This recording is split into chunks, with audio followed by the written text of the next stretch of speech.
વચનામૃત ક્રમાંક 265 તેમાં ક્રમાંક નિયમ જે આપણે રોજે બોલીએ છીએ તેની ગાથા ચોથી એમાં છેલ્લું આવેલું કે બિના સદગુરુ કોઈને ભેદ લહે મુખ આગળ હે કહ બાત કહે. સત્પુરુષ વિના કોઈ કાળે પણ આત્મપ્રાપ્તિનો ઉપાય શું છે તે આ જીવને જાણવામાં આવે એમ નથી. હવે પાંચમી ગાથામાં કૃપાલદેવ કહે છે, કરુણા હમ પાવત હૈ તુમ કી વહ બાત રહી સુગુરુ ગમ કી. કરુણા હમ પાવત હૈ તુમ કી વહ બાત રહી સુગુરુ ગમ કી. પલ में प्रगटे मुख आगल से जब सदगुरु चरण सुप्रेम बसे.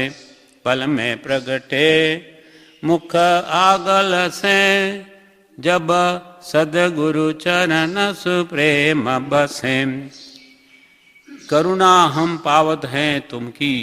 કૃપાલદેવ શું કહે કે જ્ઞાની પુરુષોને સંસારી જીવો પ્રત્યે કરુણા આવે છે, દયા આવે છે કે જીવનું કલ્યાણ સદગુરુ ગમે છે.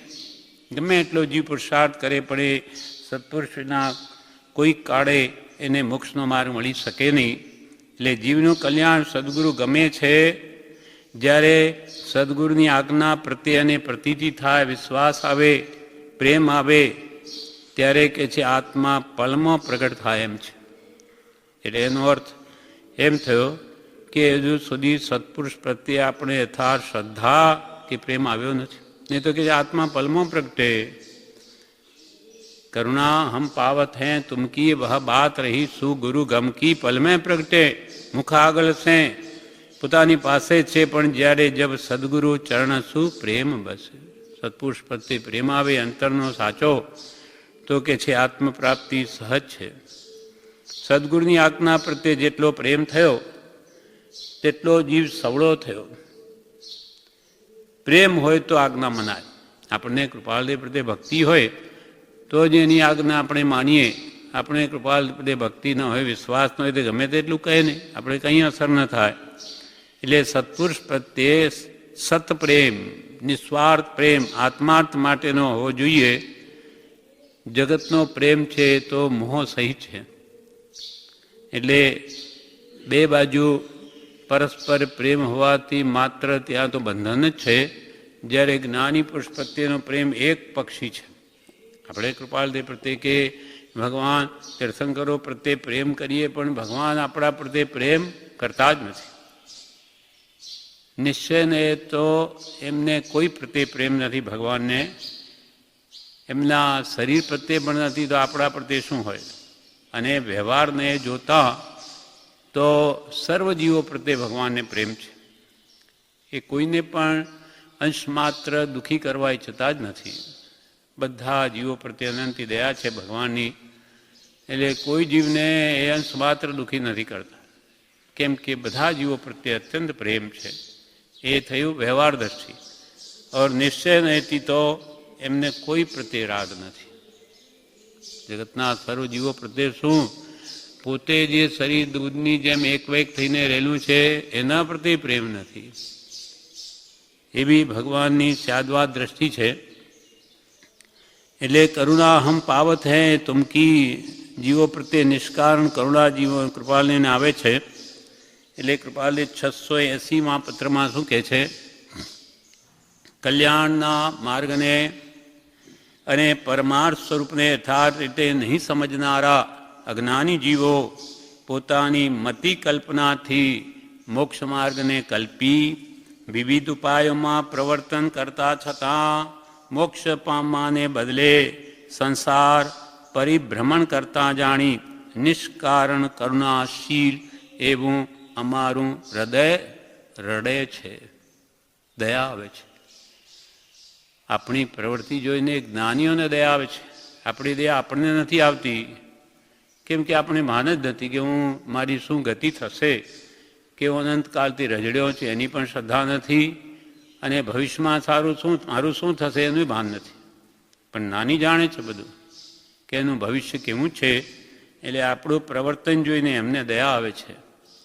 કલ્યાણના માર્ગને, આત્મકલ્યાણ કયા માર્ગે થાય તે માર્ગને અને પરમાર્થ સ્વરૂપને યથાર્થ રીતે નહીં સમજનારા, પરમાર્થ સ્વરૂપ, પરમાર્થ આત્માર્થ, આત્માનું કલ્યાણ સામા છે એ આપણને ખબર નથી. નહીં સમજનારા એવા અજ્ઞાની જીવો આપણા જેવા પોતાની મતિ કલ્પનાથી મોક્ષ માર્ગને કલ્પે, પોતાની બુદ્ધિમાં જેમ આવે તેમ પુરુષાર્થ કરે છે. શા માટે? મોક્ષ મેળવવા. અનેક જપ કરે, તપ કરે, અનેક યોગ અનુષ્ઠાન કરે. શા માટે? કે મને પણ મોક્ષ મળશે. એમ પોતાની મતિ કલ્પનાથી મોક્ષ માર્ગને કલ્પી વિવિધ ઉપાયોમાં પ્રવર્તન કરતા છતાં, અનેક પ્રકારે કાય ક્લેશાદી તપ કર્યા છતાં મોક્ષ પામવાને બદલે, મોક્ષ પામવા તો દૂર રહ્યો પણ ઉડતું સંસાર પરિભ્રમણ વધી જાય છે. કમાવા ગયા અને ઉડતા ઉડતો મૂડી હતી એ જતી રહી, નુકસાનમાં આવી ગયા. ગયા હતા કમાવા અને ઉડતું છે હતું કમાવાની મૂડી એ ગઈ.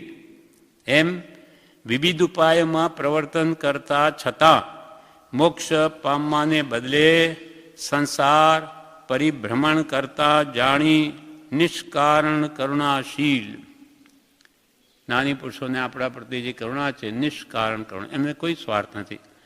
નિષ્કારણ કરુણાશીલ એવામાં હૃદય રડે છે. કરુણા હમ પાવત હૈ તુમકી. વળી કૃપાલદેવ 198માં પત્રમાં કહે છે, કોઈ પણ પ્રકારે પોતાની કલ્પનાએ કરી જીવ સતને પ્રાપ્ત કરી શકતો નથી.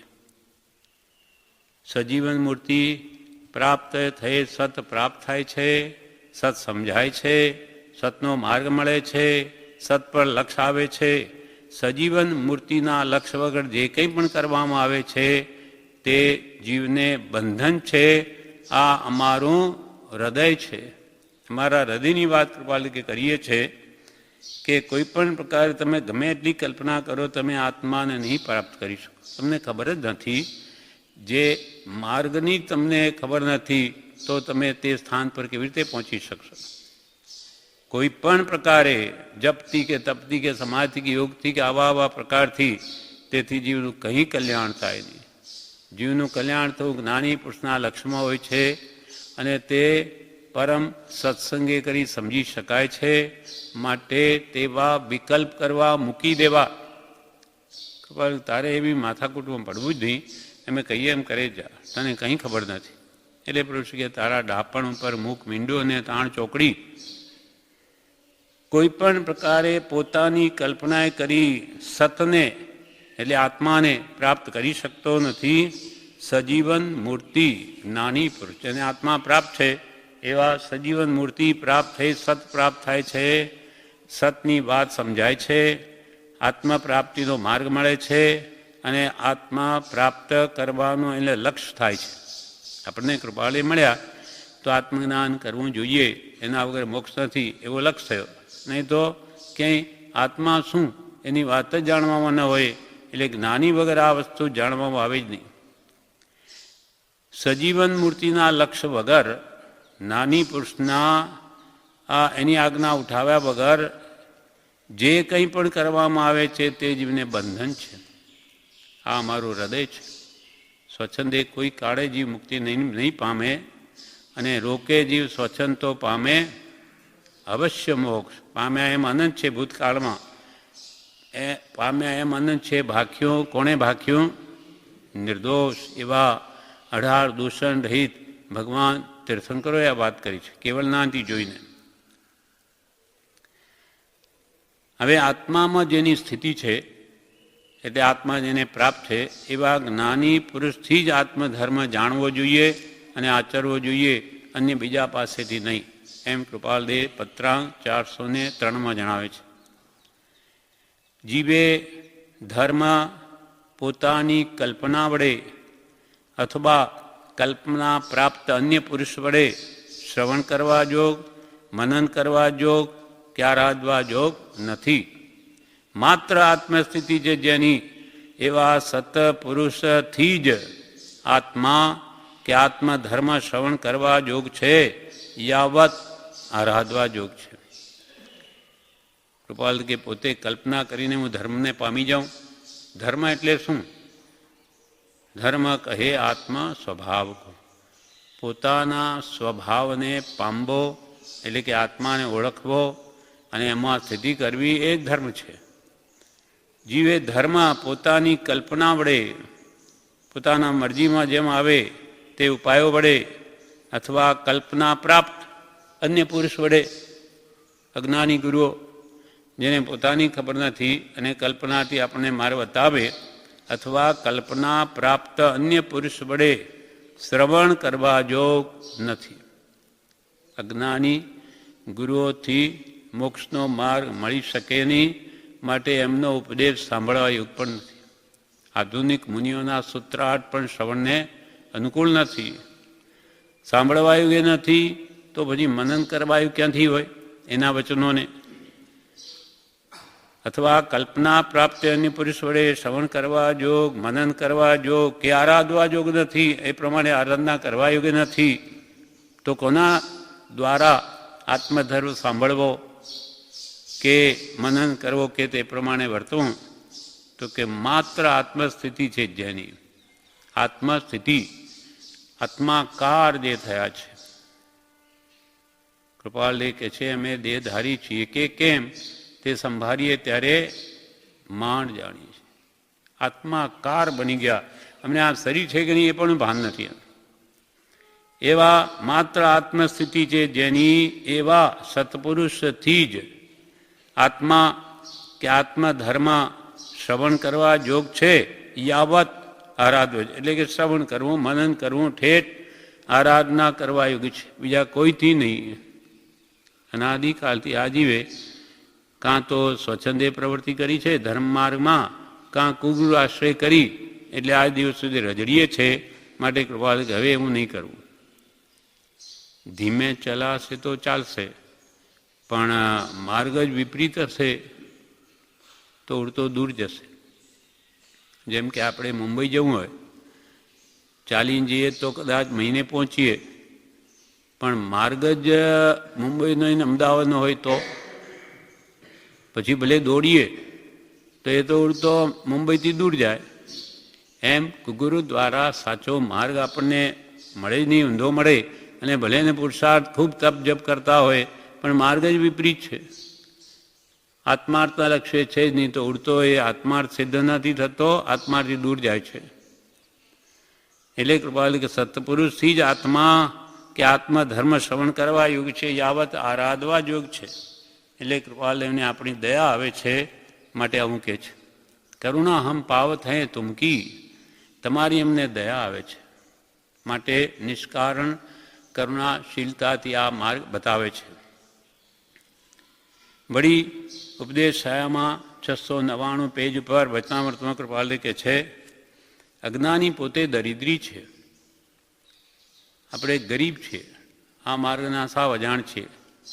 અજ્ઞાની પોતે દરિદ્રી છે. જ્ઞાનીની આજ્ઞાથી કામ ક્રોધ આદિ ઘટે છે, જ્ઞાની તેના વૈદ્ય છે. જ્ઞાની પુરુષો જે આજ્ઞા આપે તે પ્રમાણે કરે તો તે દોષ જાય જ. જ્ઞાનીની આજ્ઞાથી કામ ક્રોધાદિ ઘટે છે.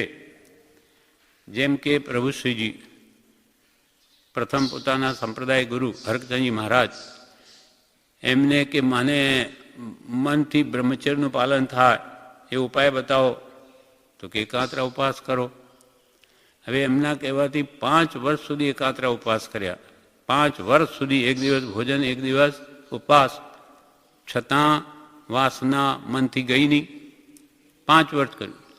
અને કૃપાલદેવને કહ્યું તો કૃપાલદેવે કેવો ઉપાય બતાવ્યો કે મુનિ નીરસ ભોજન કરો. કૃપાલદેવે પ્રભુને પૂછ્યું કે મુનિ શું જોઈએ તમારે? તો મારે સંકિતની માંગણી છે અને મનથી બ્રહ્મચર્યનું પાલન એની મારી ભાવના ઈચ્છા છે. તો કૃપાલદેવ કહે મુનિ નીરસ આહાર કરજો, કોઈક રસવાળો આહાર આવે તો બીજાને આપી દેજો, તમે ખાશો નહીં. તો નીરસ ભોજન પ્રવૃત્તિ કરે, સ્વાદવાળું હોય તો એમાં એક ગ્લાસ પાણી રેડી દે, એ બધું સ્વાદ ખલાસ. હવે સ્વાદરીત ભોજન માણસ કેટલું ખાઈ શકે? જેટલું ભૂખ હોય એટલું માંડ પેટ ભરી શકે. એવું કરીને ખાતા છતાં જય કરી લીધો, કેમ કે સાચા જ્ઞાની પુરુષની આજ્ઞા હતી માટે. એટલે કૃપાલય કે જ્ઞાનીની આજ્ઞાથી કામ ક્રોધાદિ ઘટે છે. જ્ઞાની તેના સાચા વૈદ છે. સાચા વૈદ જે દવા બતાવે તો એનો રોગ જાય જ. જ્ઞાનીના હાથે ચારિત્ર આવે તો જીવનો મોક્ષ થાય. જ્ઞાની પુરુષ જાણે છે કે એ કેટલી યોગ્યતા છે એમાં, એની હાથે દીક્ષા આવે તો જીવનો મોક્ષ થાય. જ્ઞાની જે વ્રત આપે તે ઠેઠ લઈ જઈ પાર ઉતારનારા છે. જ્ઞાની જાણે છે ત્રણેક કાલના, એ તો નિર્મળ આત્મા હોવાથી એનું કેવું ભવિષ્ય છે, શું યોગ્યતા છે તે પ્રમાણે એને દવા આપવામાં આવે, એને આજ્ઞા આપવામાં આવે. જ્ઞાની જે વ્રત આપે તે ઠેઠ લઈ જઈ પાર ઉતારનારા છે. સમકિત આવ્યા પછી સમાધિ પામશે, કેમ કે સાચો થયો છે. સમ્યક દર્શન આવે પછી તે આત્મા સ્વભાવમાં સ્થિતિ પામી શકે. આત્મપરિણામની સ્વસ્થતાને શ્રી તીર્થંકર સમાધિ કહે છે. તે આત્મજ્ઞાન ન થાય તો આત્મસમાધિ ક્યાંથી આવે? સમકિત આપ્યા પછી આત્મા સમાધિ પામશે, કેમ કે સાચો થયો છે. એટલે સાચા આત્માનો અનુભવ થયો એટલે એમાં સ્થિરતા કરી શકે, પુરુષાર્થ મળે. હવે નાની પુરુષો વળી 5,712 ઉપર ઉપદેશાયામાં કૃપાલય કે છે, નાની પુરુષના વચનોનું અવલંબન લેવાથી જાણપણું થાય. કોનું જાણપણું? આત્માનું. અથવા કર્મ શું, ધર્મ શું કર્તવ્ય છે, શું કરી રહ્યો છું, શું કરવું જોઈએ, એ બધું નાનીના ઉપદેશથી આપણને જાણવા પણ થાય. નાની પુરુષના વચનોનું અવલંબન લેવાથી જાણપણું થાય. સાધન છે તે ઉપકારના હેતુઓ છે. નાની પુરુષો આપણને એવું ઉપદેશ આપે કે તું શાને લઈને દુઃખી છે, વિષય કસાયથી અથવા કયા કારણથી, વાસ્તવિક આપણને સમજાવે છે. અને જેમ જેમ એ જાણપણું વધતું જાય તેમ તે વાત એને યથાર્થ સમજાતી જાય, અને જેમ સમજાય તેમ આપોઆપ અંતરથી ત્યાગ આવતો જાય. લાવવો ન પડે, અંદરથી આવે. સહેજ એના પ્રત્યે ભાવ ઉઠી જાય તો એ છોડી દે. આમ કંઈ એને ખેંચી તાણીને એ મનને દાબીએ એ કંઈ ટકે નહીં, પણ સમજાવીએ સમજી જાય. મોહની કર્મ ભોળું છે, એને સમજાવે એ વાત પાર ઉતરી જાય છે, પણ એ સમજણ નાની જ આપી શકે. સમજસાર સંસાર મેં સમજુ ટાળે દોષ, સમજ કર જીવી ગયા અનંતા મોક્ષ. પણ એક નાની પુરુષના ઉપદેશને સમજીને ગયા. એમણે કહ્યું તેમ જાણ્યું પહેલાં, પછી માન્યું, પછી તે પ્રમાણે વર્ત્યા તો જીવનો મોક્ષ થયો.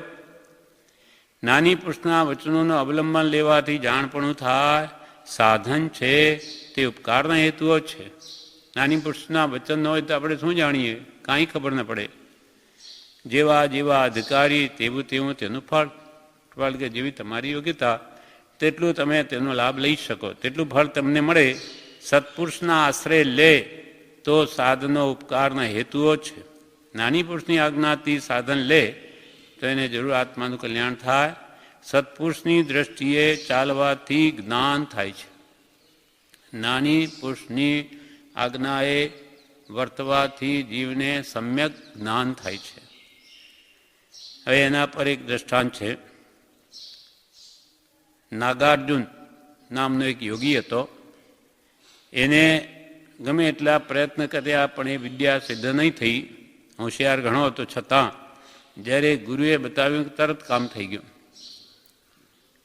પાદ લિપ્તાચાર્યનું દ્રષ્ટાંત. પાદ લિપ્ત આચાર્ય, એક આચાર્ય જો પગમાં લેપ કરીને આકાશમાં ઉડે અને અનેક તીર્થોના દર્શન કરી આવે રોજ, એટલે એમનું નામ પાદ લિપ્તાચાર્ય. એનું દ્રષ્ટાંત. એ વિહાર કરતા એકદા ખેટકપુર નામના નગરમાં આવ્યા. ત્યાં જીવોત્પત્તિ પ્રાભૃત, નિમિત્ત પ્રાભૃત, વિદ્યા પ્રાભૃત, સિદ્ધ પ્રાભૃત, એ 4 પ્રાભૃત એમને મળ્યા. ગ્રંથો. પછી સૂર્ય હંમેશા પાદલેપ વિદ્યાએ કરી 5 તીર્થોએ જઈ ત્યાં રેલ જીન બિંબોને વંદના કરી પછી ભોજન કરતા.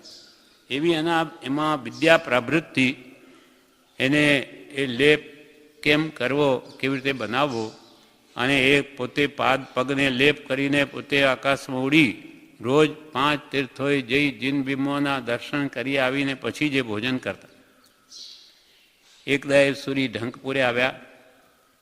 ત્યાં જેણે લોકોને વશ કર્યા છે એવા નાગાર્જુન નામનો યોગી તે આચાર્ય પાસે આવ્યો અને એ વિદ્યા શીખવાની ઈચ્છાએ શ્રાવક થયો કે ભાઈ હું આવી વિદ્યા છે એમની મારે જાણવી. એટલે શ્રાવક થઈને એમની પાસે રહેવા લાગ્યો. નિરંતર તેમના ચરણની સેવા કરવા લાગ્યો. નિરંતર ગુરુના ચરણ કમલમાં વંદન કરવાથી ઔષધિઓના ગંધ વડે તેણે 107 ઔષધિઓ તો ઓળખી લીધી. કેવો હોશિયાર હશે કે પગને કરેલો લેપ તેના વડે એને સૂંઘીને 107 દવા એમાં શું નાખેલું છે વસ્તુ એ તો જાણી લીધી. પછી તે સર્વ ઔષધિઓને જળ વડે મેળવી પાણીમાં વાટી તેને પગે લેપ કરી આકાશમાં ઉડવા લાગ્યો. પણ થોડોક દૂર ઊંચે ઉડે કે પાછો પડે ત્યાં છે. એથી એના શરીરમાં ચાઠા પડી ગયા. એકવાર ગુરુએ એને પૂછ્યું કે હે ભદ્ર, તારા શરીરે આ ચાઠા શાના પડ્યા છે?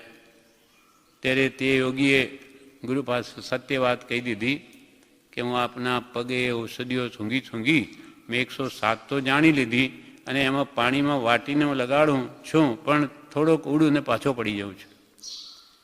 ત્યારે ગુરુ પણ આ સાંભળી એની એવી બુદ્ધિથી રંજિત થયા, આનંદિત થયા કે એટલો હોશિયાર કે સૂંઘીને એટલે બધી ઔષધિઓ જાણી લીધી. એટલે ગુરુએ પછી તેને સત્ય શ્રાવક બનાવ્યો. બરોબર ધર્મનો માર્ગ સમજાવી શ્રાવક બનાવ્યો. અને ગુરુ ત્યાંથી વિહાર કરતી વખતે એને કહ્યું કે હે શ્રાવક, જો તારે આકાશમાં ઉડવાની ઈચ્છા હોય તો 107 ઔષધિઓ છે તેને પાણીમાં વાટવી નહીં, પણ એને સાઠી ચોખાના ઓસામણમાં આ એકત્ર બધી ઔષધિઓને વાટીને લેપ કરજે, જેથી તને સ્ખલના નહીં થાય, જેથી તું પાછો નહીં પડે. આ પ્રમાણેના ગુરુગમથી ગુરુવચનથી તેને તે વિદ્યા સિદ્ધ થઈ, પૂર્ણ થઈ અને એ પણ ઉડતો થઈ ગયો. અને પછી જ્ઞાની પુરુષના દર્શન કરવા મંદિરે વગેરે જતા લાગે. એમ અહીંયા કહેવાનો આ છે કે જ્ઞાની પુરુષની આજ્ઞાએ ચાલવાથી જ એવી રીતે જીવને આત્મજ્ઞાન થાય છે. ગમે એટલું પોતે મથે પણ એ પૂર્ણતાને નહીં પામે. ગમે એટલું હોશિયાર છે પણ ગુરુએ એક જ વાત બતાવી, ગુરુગમ એનું નામ, કે એને ભાઈ આ પાણીમાં વાટવાની નથી, એ તો ચોખાના ઓસામણમાં વાટવાની છે. એમ જ્યાં સુધી ગુરુ કહે તેમ નહીં કરે ત્યાં સુધી એને સિદ્ધિ પ્રાપ્ત નહીં થાય. કૃપાલદેવને દયા આવે છે એટલે જ્ઞાન પાસે છે છતાં આ જીવ કર્મનું દેવું વધારે છે. એમ બ્રહ્મચારીજી બોધામૃત ભાગ 2 કહે છે, કરુણા હમ પાવત હૈ તુમકી વહ બાત રહી સો ગુરુ ગમ કી. કૃપાલદેવ કહે છે, બ્રહ્મચારીજી બોધામૃત ભાગ 2 પાન 68 ઉપર કહે છે, કૃપાલદેવ કહે છે કે અમને દયા આવે છે, એની પાસે ધન છે પણ ઉપર દેવું કરીને ખાવું પડે છે. ધન છે પોતા પાસે પણ પોતાને ખબર નથી, એટલે દેવું કરીને ખાવું પડે છે. નિર્ગ્રંથ ગુરુની જરૂર છે. ગુરુ હોય તો એના પાસે શું ધન છે એ સમજાવે. નિર્ગ્રંથ કેવા ગુરુ? નિર્ગ્રંથ જેની મોહ ગ્રંથિ ગળી ગઈ એવા આત્મજ્ઞાની ગુરુની જરૂર છે. નિર્ગ્રંથ ગુરુની જરૂર છે. કોઈ સદગુરુ શોધીને તેના પ્રત્યે પ્રેમ કરવાનો છે. કોઈ જ્ઞાની પુરુષને શોધો અને તેના ગમે તેવા વાક્યમાં પણ શ્રદ્ધા રાખો. કોઈ સદગુરુને સદગુરુ, સત એટલે આત્મા, આત્મા જેને પ્રાપ્ત છે એવા સદગુરુને શોધી અને તેના પ્રત્યે પ્રેમ કરવાનો છે. એટલે પ્રેમ એટલે ભક્તિ, તેના પ્રત્યે ભક્તિ લાવવાની છે. પકડ નથી જીવને, જ્ઞાની પુરુષ કહે તે પકડાતું નથી. આ કાને સાંભળે ને આ કાને જતું રહે છે. બાકી જ્ઞાની તો ઘણું એ કહે છે, પણ આ જીવને પકડાતું જ નથી, જીવનમાં ઉતારતો જ નથી, એટલે એની કાર્યસિદ્ધિ પણ થતી નથી. વળી બુધામૃત 2 બ્રહ્મચારીજી 585 ઉપર કહે છે, ધ્યાન, જપ, તપ, ક્રિયા એ સર્વ કરતાં નાનીના વચનોનો વિચાર કરવો એ વધારે હિતકારી છે એમ લાગે તેવું કરવું છે. હું ધ્યાન કરું, કોનું? બસ મેડિટેશન, ચિંતન કરીએ, પણ કોનું ચિંતન કરી? તને આત્મા તો જાણ્યો જ નથી, તે ખાલી કલ્પના કરીશ. અથવા જપ કરું, તપ કરું, ક્રિયાઓ કરું, એ સર્વ કરતા જ્ઞાની પુરુષો કહે છે નાનીના વચનોનો વિચાર કરવો એ રૂપ ધ્યાન. ઔષધ વિચાર ધ્યાન. આપણા માટે આત્મધ્યાન જ્ઞાનીઓને, જેણે આત્મા જાણ્યો છે આત્મધ્યાન કરી શકે, પણ આપણે આત્મા જાણ્યો નથી ત્યાં સુધી જેણે આત્મા જાણ્યો છે એવા પુરુષોના વચનોનો વિચાર કરવો, એકાગ્રચિત્ત કરી અને એમનું શું કહેવું છે એ વારંવાર સમજવું અને એ પ્રમાણે કરવાનો પ્રયત્ન કરવો. ધ્યાન, જપ, તપ, ક્રિયા એ સર્વ કરતા નાનીના વચનોનો વિચાર કરવો તો આત્મભ્રાંતિ જાય. આત્મભ્રાંતિ એટલે મિથ્યાત્વ. મિથ્યા આપણી માન્યતા છે, દેહ તે હું છું, શ્રી પુત્ર ધનાદિ બધા મારા છે, હું દેહાદિ સ્વરૂપ છું, દેહ શ્રી પુત્રાદિ મારા છે, એ બધી માન્યતા મટી જઈ અને શુદ્ધ ચૈતન્ય સ્વરૂપ અવિનાશી એવો આત્મા છું. અને એમાં આત્મભાવના કરતાં રાગદ્વેષનો ક્ષય થાય, પણ એ આત્મભાવના પણ નાનીના વચનોના આધારે કરવી. એટલે આત્મભ્રાંતિ સમ રોગની સદગુરુ વેદ સુજાણ, ગુરુ આજ્ઞા સમ પથ્યની ને ઔષધ તો વિચાર ધ્યાન, વિચારરૂપ ધ્યાન. તો એને મિથ્યાત્વ નાશ પામતું જાય, મિથ્યા માનતા તૂટી જાય. જેમને નાની પુરુષનો સમાગમ હોય કે એના વચનોનો, તો આપણી માન્યતા સમ્યક થતી જાય, સબળી થતી જાય. જ્ઞાન તો દરેક જીવ પાસે છે, દરેક જીવ જ્ઞાન યુક્ત જ છે, કેમ કે જ્ઞાન રહી તો કોઈ જીવ હોય જ નહીં. પણ આપણું બધું જ્ઞાન મિથ્યા રૂપે પરિણમેલું છે, મિથ્યાત્વ રૂપે પરિણમેલું છે. એને સમ્યક કરવાનું છે, જેમ છે તેમ જાણવું છે. આ દેહ તે હું છું એવું એમ આપણે જાણીએ છીએ તો કે મિથ્યા છે, એ સારું સ્વરૂપ નથી. અથવા ઘર કુટુંબ સ્ત્રી પુત્રાદિ મારા છે તો કે નહીં, ખોટી વાત છે, તારા નથી, તારી માન્યતા મિથ્યા છે. એ મિથ્યાને જ્ઞાની જેમ કહે તેમ સમ્યક કરવું. તો એ કેમ મારું નથી? એના વચનથી બધું સમજાવે કે ભાઈ તું આવ્યો ત્યારે લઈને આવેલો, તો કે ના, તું તારું કેવી રીતે થયું? અથવા મારું છે તો તું જાય છે ત્યારે લઈને જાય છે, અહીંયાથી બધા બાપ દાદા લઈ ગયા, એ મૂકીને ગયા, તેનું ક્યાં હતું? તો શરીર પોતાનું માનતો તો એ તો લઈ જવું હતું સાથે, કેમ નહીં લઈ ગયો? એને આપણને બાળવાની બધી મહેનત કરવી પડે, તો કે એનું નહોતું. કોઈ પોતાનું નથી, માન્યતા ફેરવી નાખ, જેમ છે તે માની લે તો બસ સમ્યક થઈ ગયું. આ બધા જ્ઞાની પુરુષના વચનથી જ આ વાત બધી સમજાય. એટલે અહીંયા કહે છે નાનીના વચનોનો વિચાર કરવો એ વધારે હિતકારી છે એમ લાગે તેવું કરવું છે. લોક સંજ્ઞા શાસ્ત્ર સંજ્ઞામાં વૃત્તિ ન જાય. એ લોકો તો એમ કહે છે, લોકો ગમે તેમ કહે ને, મારે તો મારા ગુરુએ એમ કહ્યું છે એમ માનવું છે, નાનીએ કહ્યું તે જ મારે માનવું છે, એવો નિશ્ચય કરવો.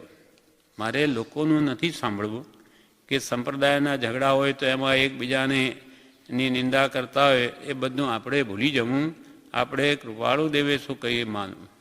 નાનીએ કહ્યું તે જ મારે માનવું છે એવો નિશ્ચય કરવો. નાનીના એક એક વચનને બહુ વિચારવાથી મોક્ષ થાય એવું છે. બહુ ઊંડાણથી તલસ્પર્શી જ્ઞાન મેળવવું. એક એક લીટીમાં અનંત આગમ રહ્યા છે, એક એક શબ્દમાં. તેવી જ્ઞાની પુરુષના વચનોને ખૂબ ખૂબ વિચારવા એમ કે છે. વાંચવા કરતાં વિચારવું ખૂબ. નાનીના એક એક વચનને બહુ વિચારવાથી મોક્ષ થાય એવું છે. ઉપસમ વિવેક સંવર. એક જ્ઞાનીના વચન વિચારતા ચેલાતી પુત્રનો મોક્ષ થયો. ચેલાતી પુત્ર પૂર્વભવની પોતાની સ્ત્રી હતી, એટલે આ ભૌમાએ ચોર થઈને એને લેવા ગયો નહીં મળી શકી, પાછળ પડ્યા છે, પુત્ર હતી થયેલી, તો એને એનું માથું કાપી નાખ્યું. ધડ હાથમાં લઈને આ કે મારી નહીં થાય, કોઈની નહીં થવા દઉં એમ કરી લઈને આવતો. રસ્તામાં મુનિ મળ્યા, ધ્યાનમાં ઊભા હતા.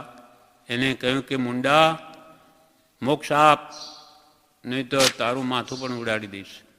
આ એક તો લઈને આવ્યો છું. ગુરુએ જાણ્યું કે યોગ્ય જીવ છે, જ્ઞાન મળે, એટલે એને કહ્યું કે ઉપશમ વિવેક સંભાર, આ 3 શબ્દોમાં મોક્ષ છે. એમ એ પોતે ધ્યાનમાં ઊભો રહી ગયો. અને ગુરુએ કહ્યું એટલે એ શબ્દ બ્રહ્મ છે, ગુરુના વાક્યો. એટલે વિચારતા વિચારતા ઉપશમ કશાયનું સમન કરવું, કશાયો સમાવા, એમાં મોક્ષ રહ્યો છે. વિવેક એટલે હિતનું ભાન, સ્વપરનો વિવેક કરવો, જડ ચેતનનો, એને વાત સમજાતી જાય છે કર્મ માર્ગ આપતા. અને એનાથી સંબર, ત્રીજું આવતા કર્મને રોકવા, નવા ન બાંધવા. એ ઉપશમ વિવેક સંબરનો વિચાર કરતાં કરતાં ત્યાં જ એટલી નિર્મળતા થઈ ગઈ કે શ્રેણી માંડી અને ત્યાં જ કેવળ જ્ઞાન ઉત્પન્ન થઈ. જે માથું કાપીને આવેલો છે ત્યાં કીડીઓ ચડી કાંઈ નહીં, બસ એ ચિંતન ધ્યાનમાં જ રહ્યો. અમરદાન લોહીના કારણે બધું ખરડાયેલું શરીર, તો પણ એ ગુરુ આજ્ઞાને એને દ્રઢતાથી પાલન કરી તો મોક્ષ થઈ ગયો. ઉપસમ વિવેક સંબર એક જ્ઞાનીના વચન વિચારતા ચેલાથી પુત્રનો મોક્ષ થયો. જીવને આપણને માર્ગની ખબર નથી અને આ જીવ ડાયો થવા જાય છે. એટલે જ્ઞાનીઓ કે ખબર નથી તેથી ડાયો ન થતાં જ્ઞાની કહે તેમ કરવું. ખબર જ નથી, મારે તું ડાપણ શાનું કરે. જીવ અજાણ્યો છે. 143 પાન ઉપર બોધામૃતમાં બ્રહ્મચારી કહે છે જીવ અજાણ્યો છે, જીવને ખબર નથી છતાં ડાયો થાય છે. લાવો ધ્યાન કરું, ફલાણું કરું એમ કરે છે. દવાખાનામાં જાય તે એમ ન કહે કે મને ફલાણી દવા જ આપો. આમાં ધર્મના કામમાં હું ધ્યાન કરું, જપ કરું, તપ કરું, 99 યાત્રા કરું, 500 આંબીલ કરું, 9 લાખ જાપ કરું, એવી અનેક કલ્પનાઓ જીવ પોતાની મરજી પ્રમાણે કરે છે. પણ જેમ કે દવાખાનામાં જાય તો ડાક્ટરને એમ ન કહે કે ભાઈ મને તો ફલાણી દવા જ આપો, હું તમારી પાસે આવ્યો. ત્યાં તો એક જે કહે જે કરવા તૈયાર છે. અને જ્ઞાની પુરુષ પાસે જઈને એમ કહે કે હું, જેમ પ્રભુશ્રીની વાત આવે કે આવીને કહે કે પ્રભુ મારે ઉપવાસ કરવો છે, મને આજ્ઞા આપો. મારે ફલાણે ત્યાં જવું છે, મને આજ્ઞા આપો. પણ કે મારે હું ત્યાં જવું કે નહીં એમ પૂછવું છે, એના બદલે મારે જવું છે માટે આજ્ઞા આપો. એમ મને તો આ દવા આપો એમ ત્યાં જઈને નથી કહેતો. એટલે પોતાનું ડાપણ અહીંયા જ્ઞાની પાસે કૂટે છે. પણ ભગવંત મારા આત્મા માટે શું હિતરૂપ છે એ આપો, મને કંઈ ખબર નથી. દવાખાનામાં જાય ત્યાં એમ ન કહે કે મને ફલાણી દવા જ આપો. નાની પુરુષ પાસે જાય ત્યારે મને ધ્યાન શીખવાડો, હું ધ્યાન કરું, મને ધ્યાન શીખવાડો, ફલાણું શીખવાડો એમ કહે છે. જીવ સત્પુરુષ પાસે જાય ત્યારે કંઈ ને કંઈ ઈચ્છા લઈને જાય છે. જેમ સૌભાગભાઈને કૃપાલદેવને ભલે સત્સંગ માટે જ કહેતા હતા કે બસ આપણું આપ કંઈક પૈસાનું કરી આપો, આપણું કામ થઈ જાય પછી ભક્તિ ભજન કરીશું. તો પણ કૃપાલદેવે એની ઈચ્છાને નહીં પહોંચી એમની. જીવ સત્પુરુષ પાસે જાય ત્યારે કંઈ ને કંઈ ઈચ્છા લઈને જાય છે. ધર્મ કરું તો મારું આ દુઃખ જશે એવી એને ઊંડે ઊંડે માન્યતા હોય છે. સત્પુરુષને તો જીવને ચોખ્ખો કરવો છે. એટલે એની બધી ઈચ્છાઓ સંસાર સંબંધી મટાડી દેવી છે. નાની પુરુષ એક પણ સંસારી ઈચ્છાને પોષે નહીં. અજ્ઞાની હોય તો જરૂર પોષે. આજના કહેવાતા ગુરુઓ પાસે જઈને કોઈ કહે સંસારી જીવોને દુઃખ તો હોય જ કંઈ ને કંઈ, એટલે કે મહારાજ આટલું મારું કામ થતું નથી. ત્યારે કુગુરુ શું કહે, બધું થઈ જશે, ચિંતા કંઈ કરશોમાં, હું તમને અમુક મંત્રીને આપીશ વસ્તુ, એ ઓશિકા નીચે રાખજો, તમારું કામ થઈ જશે. આવી સંસારી વાસનાઓને કોણ પોષે? અજ્ઞાની ગુરુઓ. જ્ઞાની પુરુષ કદી એવું ન કરે એ તો એક એક ઈચ્છાને જ કાઢ, દુઃખ આવે તારા કર્મને લઈને આવું સંભાવે ભોગવ, એ સિવાય જાય નહીં. આવી રીતે સત્પુરુષ પાસે જો આવું માંગીશ તો તારું કોઈ કાલે કલ્યાણ નહીં થાય. સત્પુરુષને તો જીવને ચોખ્ખો કરવો છે, આ બધી ઈચ્છાઓ મટાડવી છે સંસારની. પ્રભુશ્રીજી કહેતા કે તારી સમજણ ઉપર મૂક મીંડું ને તાણ ચોકડી, જીવને પોતાને ખબર નથી, કલ્પનાથી જીવ ભર્યો છે. અને કલ્પના કરીને આવડે હું કરું તો મારું આ સુખ દુઃખ જતું રહે, કે આવી રીતે ધર્મની ક્રિયાઓ કરું તો હું મોક્ષ પામી જાઉં, એ બધું જીવનું ડાપણ છે. એટલે પ્રભુશ્રી કહે તને કંઈ ખબર નથી તો તારી જે ડાપણ સમજણ છે ને એના ઉપર મીંડું મૂક, મીંડું નહીં બાજુ ઉપર ચોકડી માર. તો ખાલી મીંડુંને એકડું કરી દે, એકડો, અથવા મીંડા પાસે એકડો મૂકી દે, તારો શું ભરોસો? એટલે તારી સમજણ સાવ જીરો, કાંઈ જ નહીં એમ કરીને હું કંઈ જ નથી જાણતો એમ પ્રથમ વિચાર કરીને જ્ઞાનીને શરણે જવું તો જરૂર માર્ગની પ્રાપ્તિ. પણ હું જાણું છું, સમજું છું. જ્ઞાની પણ જાણે, એને શું કહેવું? જ્ઞાની પાસે જઈને પોતાનું ડાપણ કૂટતો હોય, જ્ઞાની મૌન રહે કે આ કંઈ આપણને પાસે કંઈ લેવા નથી આવ્યો, એ તો આપણને બોધ આપવા આવ્યો છે. ત્યાં ડાપણ જ કરતો હોય, જ્ઞાની મૌન રહે. પણ ત્યાં વિનય વડે એની ચૂપ શાંત રહીને શું જ્ઞાની કહે છે સાંભળતો હોય તો એને જાણવા મળે કે એને આજ્ઞા કરે. એટલે અહીંયા કહ્યું કરુણા હમ પાવત હૈ તુમ કી, તમને તમારી એમને કરુણા આવે છે, પણ વહ બાત રહી સુગુરુ ગમ કી. સદગુરુ સુગુરુ, સુ એટલે સમ્યક સાચા આત્મજ્ઞાની ગુરુના વશમાં છે એ વાત, કે તમારું કલ્યાણ સામો છે. વહ બાત રહી સુગુરુ ગમ કી પલમે પ્રગટે, પલમે કે છે પ્રગટે, પલમે પ્રગટે મુખ આગળ છે, તારા પાસે જ છે, કંઈ આત્મા બહારથી આવવાનો નથી, મુખ આગળ છે. પણ જબ સદગુરુ ચરણ શું પ્રેમ બસે, શું પ્રેમ બસે. સદગુરુના ચરણ પ્રત્યે, ચરણ એટલે આજ્ઞા સમજવી આપણે, એની આજ્ઞા ઉઠાવવા પ્રત્યે અત્યંત પ્રેમ આવે અંદરથી, અને નિસડીને એની આજ્ઞામાં જ રહું તો એને કે છે જ્ઞાન પ્રાપ્તિ અવશ્ય થાય. પણ એવું આપણે થતું નથી. માત્ર કલાક અડધો કલાક આ કરીએ, 23 કલાક સંસારના જ વિકલ્પો કરીએ, કામો કરીએ, તો આત્માનું જ્ઞાન ક્યાંથી થાય? પ્રવૃત્તિ બધી બીજી છે, અને કે પ્રગટ કેમ થતું નથી? આટલા વર્ષોથી કરીએ છીએ તો આટલા વર્ષોથી શું કરો છો? ભક્તિ કરીએ છીએ. કેટલા કલાક કરો છો? 15 મિનિટ આ કર્મ કરીએ છીએ અમે આખો. પણ બીજા પોણા 24 કલાક શું કરો છો?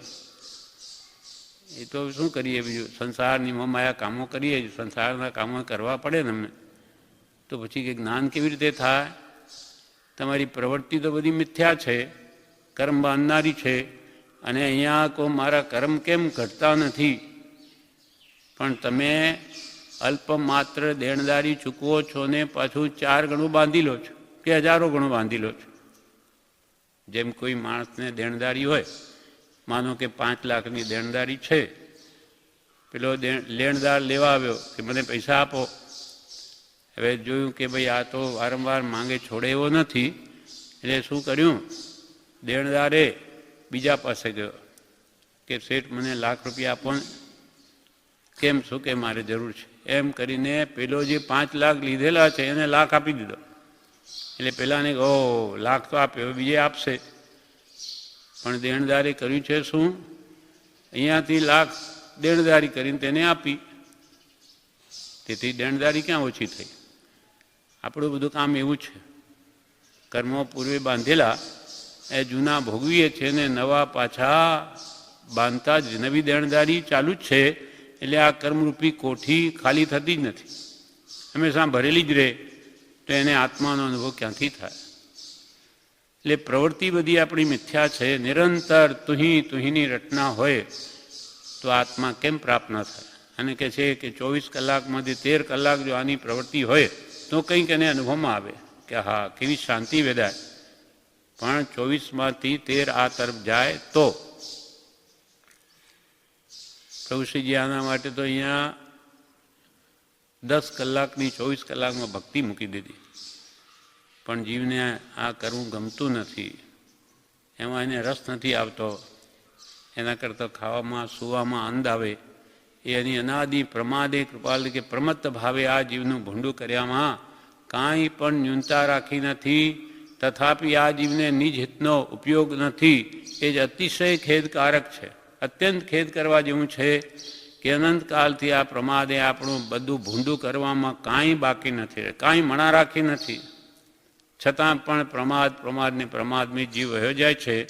તેનું કલ્યાણ કે કેમ થાય? મનુષ્ય ભાવ તો અમુક સમય માટે છે, પછી બાજી ગઈ આત્માથી કે પતી ગયું, પછી પાછા કઈ યોનિમાં જઈને તિર્યંચ કે કઈ નરકાદી કઈ ગતિમાં પડીશું, પછી કોણ પૂછનાર છે આપણને? એમાં કાગડા કૂતરાઓ અહીંયા કે વાંદરાઓ છે, એને કોઈ પૂછે છે કે ભાઈ શું ભૂખે મરે, ચાલ આ લે ખા? કોઈને પૂછનાર નથી. ભાઈ આપણો બાપ હોય કે માં હોય, બધા જ દુઃખી છે. એવી આપણી સ્થિતિ થઈ જશે. હવે જીવને એટલે કૃપાલદે આગળ શું કે અમારે દયા આવે છે એમને તમારી, પણ પલમે પ્રગટે એવું છે. પણ જબ સદગુરુ ચરણ શું પ્રેમ બસે, નાની પુરુષના ચરણ પ્રત્યે જો પ્રેમ આવે તો આમ ઝડપી કામ થઈ જાય. એના વિશે જીરણ શેઠની ભક્તિ ભગવાન મહાવીર પ્રત્યેની આપણે પૂજામાં આવે છે. તે કાવ્યમાં કેવી એમની ભક્તિ હતી અને શું પ્રાપ્તિ થઈ, એનાથી પ્રેમ આવ્યો હતી તે અહીંયા જણાવે છે. હરે ચૌમાસી પારણું આવે. 4 મહિના જીરણ શેઠ શું કરે? રોજે જઈને ભગવાનને કહે કે ભગવાન આજે તો આપ મારા ઘરે વહોરવા પધારજો. 4 મહિના સુધી રોજે વિનંતી કરી આવે. હવે કોઈ દિવસ ભગવાન ચોમાસી તપ હતું એટલે ભગવાનને પછી એમને છેલ્લે લાગ્યું કે હવે તો ચોમાસું પૂરું થયું છે, એટલે કાલે તો ભગવાન જરૂર મારે ઘરે આવશે. હું રોજે વિનંતી કરું છું, પણ ભગવાનને તો એવું હોય નહીં. એ તો જ્યાં અમનો ઉદય હોય તેમ થાય. એટલે પણ એમને તો કે હવે રોજે વિનંતી કરતો આજે કે નહીં આવે, જરૂર આવશે જ. ભગવાનની મારી વાત માનીને હું રોજે ભગવાનને કહું છું. એટલે હવે ચોમાસી પારણું આવી ગયું, 4 મહિના પૂરા થાય છે. હવે કાલે આવશે ભગવાન, એટલે બધી કેવી તૈયારી કરે છે. હરે ચોમાસી પારણું આવે, હરે કરી વિનતી નિજ ઘર જાવે. વિનંતી કરી ભગવાનને કાલે પધારજો પ્રભુ, 4 મહિનાથી આપને કહું છું. હરે ચોમાસી પારણું આવે, હરે કરી વિનતી નિજ ઘર જાવે. હરે પ્રિયા પુત્રને વાત જણાવે. પોતાની પ્રિયા સ્ત્રી અને પુત્રને પણ જણાવે હવે કાલે ભગવાન આપણા ઘરે આવવાના. પટકુલ જરી પથરાવે. પટ એટલે કપડાં આખા ખૂબ સારા તોરણ બોરણ બંધાવી દીધા, ભગવાન પધારશે. પટકુલ જરીના કપડાં પાથર્યા. પ્રિયા પુત્રને વાત જણાવે, હરે પટકુલ જરી પથરાવે. હરે પટકુલ જરી પથરાવે, રે મહાવીર પ્રભુ ઘર આવે. હરે જીરણ શેઠજી ભાવના ભાવે, રે મહાવીર પ્રભુ ઘર આવે. ભાવની વાત છે.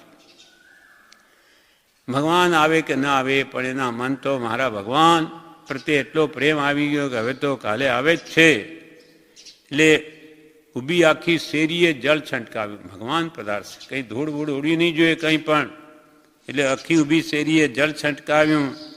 જાય કેતકીના સુંદર ફૂલોની બિછામણી કરી, ભગવાન પધારશે. પોતાના ઘરમાં તોરણ બાંધ્યા, મેવા મીઠાઈના થાળ ભરાવ્યા. ભગવાનને આ આપીશ, તેમ આપીશ, એમ કરીશ, તેમ કરીશ. ભાવ કેવી બડી વાત છે. ભાવ બડો સંસાર મેં. ભાવે ભરતે સર તર્યો, ભાવે તર્યો ભુજંગ, ભાવે લંકાપતિ તર્યો, ભાવે તર્યો કુરંગ. આખા જૈન ધર્મનો આધાર ભાવ ઉપર છે. આપણે ભાવથી જ ક્ષણમાં નરકમાં જઈએ એવા કર્મ બાંધી શકીએ છીએ, અને એવો ભાવ ઉત્કર્ષ આવી જાય કે ક્ષણમાં સમ્યક દર્શન થઈ જાય. ભાવની લીલા ઓર છે. એમ પ્રિય હરે ઊભી શેરીએ જળ છંટકાવે, હરે જાય કેતકી ફૂલ બિછાવે, હરે નિજ ઘર તોરણ બંધાવે, હરે મેવા મીઠાઈ થાળ ભરાવે રે મહાવીર પ્રભુ ઘર આવે. મેવા મીઠાઈ થાળ ભરાવે. શું ભગવાન એટલું બધું ખાશે? પણ ભગવાનને અનેક જાતની વાનગીઓ ખવડાવી છે. પ્રસન્નચંદ્ર રાજર્ષિએ શું કર્યું? ભાવ જ કર્યા. આવા ભાવ મારવાના કર્યા. ધ્યાનમાં લડાઈ કરતાં કરતાં ઠેઠ 7મી નરકે પહોંચી ગયા. આ તો બંધ પડ્યો નહીં અને પાછા ફર્યા તો 7 નરકોની તોડી નાખે. એટલું જ નહીં, બધા દેવલોક ઉપર ચડતા અંતિમ શ્રેણી માંડીને ત્યાં જ કેવળ નામ. શું ભાવની લીલા છે! એટલે મહાપુરુષો કે છે, પ્રભુશ્રી કે પ્રભુ તું ભાવનો ભિખારી થઈશ માં. અહીંયા પ્રભુએ તઈ ટકા આપવા પડે છે. સારા ભાવ કરે તો પૈસા આપવા પડે. ભાવ તો સદા ઉત્તમ જ રાખો. આપણે મેરી ભાવના સવારમાં કેવી ઉત્કૃષ્ટ આપણને બતાવી છે રોજે બોલવાની, કે બધા જીવો સુખી થાવ, કોઈને દુઃખ થાવો જ નહીં. ભાવ કરવામાં શું જાય આપણું? તો કે શું બધા જીવો સુખી થઈ જશે તું ભાવ કરે તેથી? એ તો એના કર્મને આધીન છે. પણ હું જો સારા ભાવ કરીશ તો હું તો જરૂર સુખી થઈશ. એ તો તે સમયે બીજાનું ભલું ઈચ્છીએ આપણે તો આપણને બહુ શાંતિ બધાય, અંતરમાં આનંદ થાય.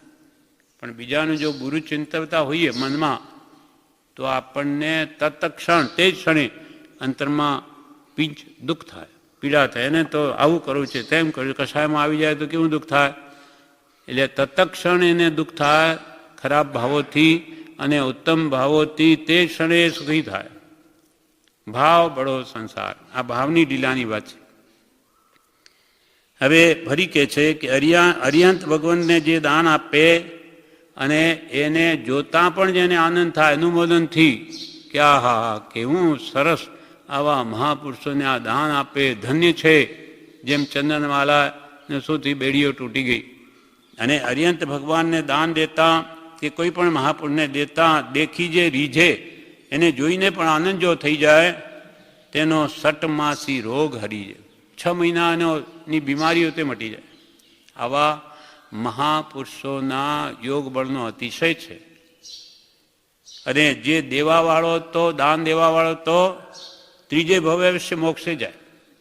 ભગવાન તીર્થંકરોને જે દાન આપે એવો યોગ બની જાય તો એનો તો ત્રીજે ભવ્ય મોક્ષ નિશ્ચિત છે. હરિહાને દાન જ દીજે, હરે દેતા દેખી જે રીઝે, હરે સટમાસી રોગ હરીજે, હરે સીજે દાયક ભવ ત્રીજે રે મહાવીર પ્રભુ ઘર આવે. હરે જીરણ શેઠજી ભાવના ભાવે રે મહાવીર પ્રભુ ઘર આવે. અરિયાને દાન જ દીજે, દેતા દેખી જે રીઝે. જોઈને આનંદ, કરણ કરાવને અનુભવને સરીખો ફળ નિપજાય. કોઈ દાન આપે, કોઈ દાન અપાવે અને કોઈ જોઈને અનુભવ ના કરે. જેમ કે અહીંયા કોઈ લોભ છોડતા હોય, ઘી બોલાતું હોય, આરતી મંગલદીવાન આવે તો કોઈ એકના જ હાથમાં માનો, પણ બધા ભાવ તો ઘણા કરી શકે કે હો ધન્ય છે, લોકો કેટલો બધો લોભ છોડે, કેવી ભાવના છે, ઓહો ધન્ય છે. હવે એવી ભાવનાથી એટલો જ પુણ્ય બાંધી લે, એસી વિશેષ પણ લઈ જાય. માનો કે બોલવાવાળાને તો એમ કદાચ થઈ જાય કે હું જ બોલું, કોઈ મને હું કેમ હારી જાઉં, તો વધારે બોલીશ એમ કરીશ, તો એ કદાચ ઓછું પુણ્ય બાંધે અથવા ન પણ બાંધે. પણ ભાવ કરવાવાળો કે ઓહો ધન્ય છે. લોકો કેટલો બધો પોતાનો પૈસો છોડી દે છે સતમારે, આવી ભાવનાથી કેટલો લાભ લઈ જાય. એમ અરિહાને દાન જ દીજે, દેતા દેખી જે રીઝે, સટમાસી રોગ હરીજે, 6 મહિનાની રોગ મટી જાય. અને સીજે દાયક ભવ ત્રીજે ભવે દાન દેવાવાળો તો મોક્ષ થઈ જાય. એવા ભગવાન આવશે તું એને સામે જઈશ, એમને લેવા જઈશ. જે મહાપુરુષો મોટા કોઈ આવતા હોય, જેમ આજકાલ કહેવાતા ગુરુ બી આવે તોય ગામના લોકો એમને લેવા જાય કે ભાઈ હવે આજે મહારાજ પધારે છે એટલે સામે લેવા જશે, મોટાઓનું બહુમાન જાળવા. એમ ભગવાન આવશે ત્યારે હું સામે લેવા જઈશ એમને, અને મારા મંદિરમાં એમને બોલાવીને પધરાવીશ અને એમને ખૂબ ભાવ ભક્તિ સહિત પારણું કરાવીશ અને એમની પછી હું પૂજા કરીશ. તે જીનવર સન્મુખ જાવો, હરે મુજ મંદિરીએ પધરાવું, હરે પારણો ભલી ભક્તે કરાવું, હરે પારણો ભલી ભક્તે કરાવું, હરે જુગતે જીન પૂજા રચાવું, રે મહાવીર પ્રભુ ઘર આવે. પારણું ભલી ભક્તિ સહિત કરાવીશ, કેમ કે મીઠાઈના થાળ ભર્યા છે, ભગવાને વરાવીશ. જુગતે જીન પૂજા રચાવું, જુગતે એટલે યુક્તિપૂર્વક અનેક પ્રકારની હું પૂજા ભગવાનની કરીશ, અનેક પ્રકારે. જુગતે જીન પૂજા રચાવું, મહાવીર પ્રભુ ઘર આવે. જેમ ધૂપ પૂજા, દીપ પૂજા, અનેક નવ પૂજા કરીએ છીએ અષ્ટ પ્રકારે, તેમ ભાવથી અનેક પ્રકારની પૂજા થઈ શકે છે. પછી પાછા પ્રભુને આહાર કરાવી પછી એમને વળાવવા જઈશું. પછી અંતે જ્યારે છૂટા પડીએ ત્યારે ભગવાનને હાથ જોડીને એમને સામે ઊભા રહીશું. પછી એમને વંદન કરીને પાવન થઈશું અંતિમ, અને સાથે વીરતી એટલે કોઈ ત્યાગ લઈશું ભગવાન પાસે. ભગવાન ઘરે પધાર્યા, હવે આજે છૂટા પડીએ તો ભગવાન મને કોઈ પ્રતિજ્ઞા આપો, એમ ભગવાન પાસે કોઈ વીરતી લઈશું, ત્યાગ લઈશું. પછી પ્રભુને વોળાવા જઈશું, કર જોડી સામા રહીશું, નમી વંદી પાવન થઈશું, વિરતી અતિરંગે વહીશું, રે મહાવીર પ્રભુ ઘર આવે. વીરતી અતિ રંગે, અત્યંત ભાવ ભક્તિથી, ભગવાનના કહેવાથી નહીં, એટલે કે તમે લ્યો કરીને, જેમ આજકાલના સાધુ કે તમે કંઈ ને કંઈ પ્રતિજ્ઞા તો લ્યો જ, તો જ અમે તમારે ઘરે બોરીએ, એવું પણ સાંભળ્યું છે. હા, તો એવું ભગવાનને નહીં, અમે ખૂબ ખુદના સ્વયંના ભાવથી ભગવાન પાસે અતિ રંગે અમે વીરતીને ગ્રહણ કરીશું. વિરતી અતિ રંગે વહીશું, રે મહાવીર પ્રભુ ઘર આવે. આજકાલના જેવા ગુરુઓ તેવા ચેલા પણ એવા જ છે. ગુરુઓ શું કે ભાઈ પ્રતિજ્ઞા લો તો અમે તમારા ઘરે આવીએ, નહીં તો અમે આવીએ નહીં, પ્રતિજ્ઞા તો લેવી જ પડે. ત્યારે પણ પેલો પણ ન માને, મહારાજ માનતા નથી, એટલે કે આપો ભાઈ. પછી શું કરે, આમ હાથ રાખે. પછી પ્રતિજ્ઞા આપી, પછી કે ભાઈ પ્રતિજ્ઞા તે લીધી, એ તો શું કરીએ, મહારાજ છોડે નહીં, પણ મેં તો હાથ આમ રાખેલા, અંદર વચ્ચે પોલાણ છે, એટલે મારી પ્રતિજ્ઞા સાચી છે જ નહીં. એ તો હવે એ આગ્રહ કરે એટલે હું શું કરું. એટલે જેવા ગુરુ ને જેવા ચેલા છે. આમ કંઈ પ્રતિજ્ઞા આમ ઠોકી બેસાડાય નહીં, આનું પાલન કરવાનું છે. અને એ તો આપનારે દોષમાં પડે છે, એ તો એને સૂચન કરે કે ભાઈ આમ કરવાથી કલ્યાણ છે, એને અંતરથી ભાવ ઉગે તો જ અપાય, નહીં તો કોઈ કાળે ના પાય.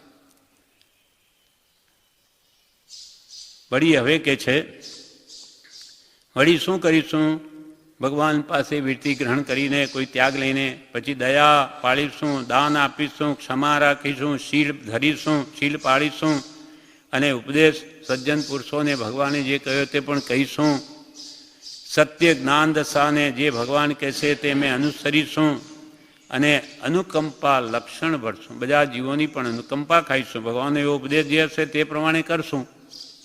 દયા દાન ક્ષમા શીલ ધરશું, ઉપદેશ સજ્જનને કરશું, સત્ય જ્ઞાન દશા અનુસરશું, અનુકંપા લક્ષણ વરસો, રે મહાવીર પ્રભુ ઘર આવે.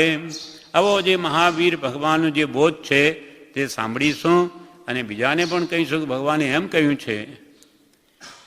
એવી રીતે જીર્ણ શેઠ ભાવના ભાવતા પરિણામની ધારે ચડી ગયા ઊંચે, એટલે સુધી ચડી ગયા કે જો ભગવાનનું પારણું જીર્ણ શેઠને ત્યાં નહીં પણ પૂરણ શેઠને ત્યાં છે. એ પૂરણ શેઠને ભાવી નહોતું. બનવા આ કલિયુગમાં કેવું છે, ત્યાં ભગવાન પધાર્યા તો એના નોકરને કંઈક આપી દે, એના ભાવી નહીં. અને જ્યાં અત્યંત ભાવ છે ત્યાં ભગવાન પધાર્યા નહીં. એટલે ભગવાનનું પારણું થયું, પંચ દિવ્ય થઈ ગયા, દુંદુબી વાગી. એટલે જીર્ણ શેઠને ખબર પડી કે અરે ભગવાન તો પારણું થઈ ગયું, ભગવાન મારે ત્યાં નહીં પધાર્યા. અત્યંત ખેદ થયો, ત્યાં ભાવોમાં અટકી પડ્યા. નહીં તો એટલી ભાવોની શ્રેણી ઊંચી હતી કે તે સમયે જો થોડીક વાર રહ્યું હોય તો આમ જ તો કેવળ ના થઈ જાય. ભાવ બળો સંસારમાં. પણ હવે થઈ ગયું એટલે ત્યાં શ્રાવકની સીમા સુધી આવીને અટકી ગયા, શ્રાવકના વ્રત સુધી. પણ જે કરેલું ક્યાંય જતું નથી, એટલે ત્યાં દેહ છોડીને પણ એ 12મા દેવલોકે જાય છે. એમ જીર્ણ શેઠ વદંતા પરિણામ નિધારે ચડંતા, શ્રાવકની સીમે ઠરંતા, દેવ દુંદુબિનાદ સુણતા રે મહાવીર પ્રભુ ઘર આવે. અરે જીર્ણ શેઠજી ભાવના ભાવે રે મહાવીર પ્રભુ ઘર આવે. પછી જેટલું આયુષ્ય હતું તેટલું જીર્ણ શેઠ જીવ્યા. અને આયુષ્ય પૂર્ણ થયું ત્યારે શુભ ભાવથી સમાધિ મરણ કરી 12મા અચ્યુત નામના દેવલોકે ગયા. 12મા દેવલોકે ગયા. સાતા વેદની સુખ મળ્યું અને અંતે એના કારણે પછી આગળ મોક્ષે જશે. કરી આયુ પૂરણ શુભ ભાવે, સુરલોક અચ્યુતે જાવે. હરે સાતા વેદની સુખ પાવે, હરે શુભ વીર વચન રસ ગાવે રે મહાવીર પ્રભુ ઘર આવે. વીર વિજયજી આ 64 પ્રકારની પૂજા લખી, એટલે આમાં એમનું નામ બી આવી ગયું, શુભવીર. વીર નામ આવ્યું, શુભવીર એટલે ભગવાન મહાવીર. એમના વચનનો રસ ગાવ્યો, ભક્તિ રસ જીર્ણ શેઠજીએ, તો તે સાતા સુખ પામ્યા.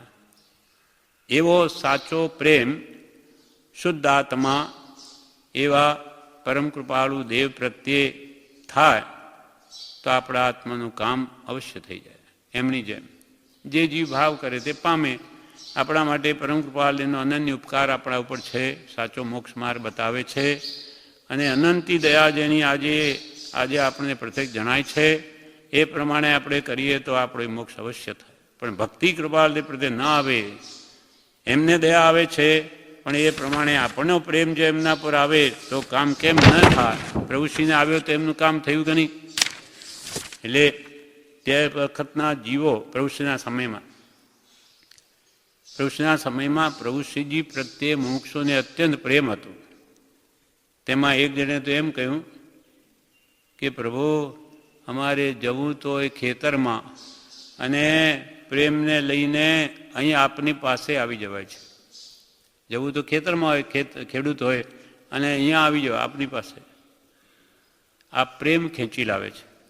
એવો પ્રેમ આપણને હોય તો આપણું મન પણ ત્યાં જાય જ. પ્રેમની ખામી છે સંસાર. પ્રેમ કે પોથી પડપડ જગમુઆ પંડિત હુઆન કોઈ, પોથી પડપડ જગમુઆ પંડિત હુઆન કોઈ, 2.5 અક્ષર પ્રેમ કે પઢે સો પંડિત હોય. પ્રેમ પ્રે એ 1.5 અક્ષર થયો, માં 1, પ્રેમનો 2.5 અક્ષર થાય. એટલો જો એ પ્રેમ આવી જાય અને ભગવાન પ્રત્યેનું કામ થઈ જાય. ભાઈ ઘણા પોથા વાંચે, શું અર્થ? વાંચીને પંડિતાઈ લાવે, એનો અહંકાર કરે કે લોકોને કહીને રાજી થાય, પણ એના જીવનમાં ભગવાનના ગુણો પ્રત્યે જો પ્રેમ ના આવે તો બધું ભોગ છે. આવું તો અનંતવાર કર્યું છે.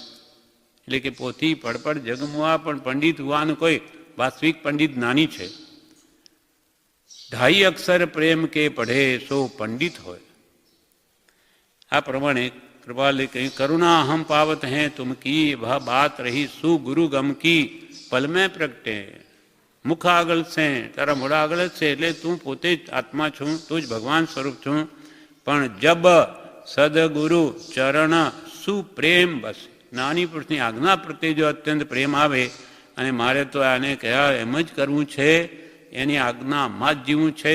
જેમ બ્રહ્મચારીજીએ કહ્યું કે પરમ કૃપાળુ દેવના શરણે જ જીવવું છે અને એના શરણે જ મરવું છે, એવો દ્રઢ નિશ્ચય જેને છે અને એ પ્રમાણે કરીને બતાવ્યું તો અંતે કેવું સમાધિ મળતું. ઊભા ઉભા દેહ ત્યાગ કરવો, મરણની વેદના સહન કરવી, કોણ છે આ જગતમાં? એવો કોઈ દાખલો નથી.